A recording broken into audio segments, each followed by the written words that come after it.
Nüüd materjal kodus, mis on esimene töö? Esimene töö oleks varem välja rehkendatud plaani alusel oma uus piire maha mõõta ja augud valmis kaevata.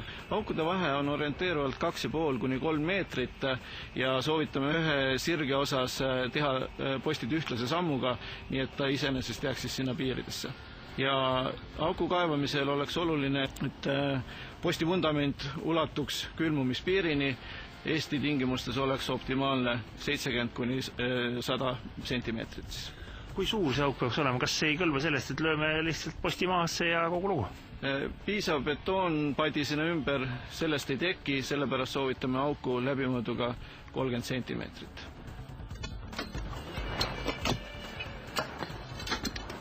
Nii, ja aia paigaldamisest siin vist peremees üksi enam toime ei tule, naabrimees tuleb ilmselt appi kutsuda.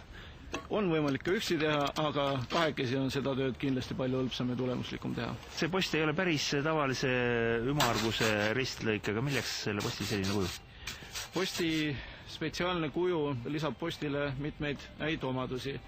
Esiteks on post valmistatud sinklehest, mis tähendab seda, et materjal on mõlemalt poolt singitud ja välispind siis veel rohelise pulbervärviga kaetud.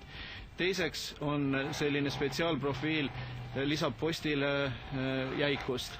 Kolmandaks on see, et see väljaulatav posti nina tagab selle, et võrgu pingutamisel ei hakka post ümber oma teele pöörduma. Kuidas oleks kõige lihtsam saada nad täpselt ühe kõrgusele loodida?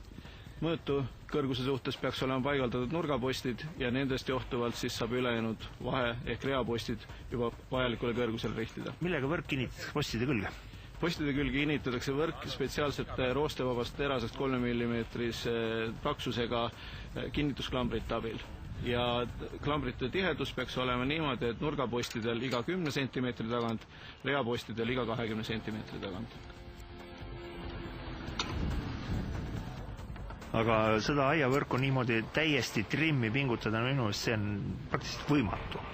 Seda ei olegi esialgu vajalik teha. Pärast seda, kui aia sirge osa on võrk täies ulatuses paigaldatud ja nurgapostide külge kinnitatud, siis pingutustangidega pingutatakse horisontaaltraatides olev laine, vajutatakse sügavamaks ja selle läbi tõmbub kogu võrk rohkem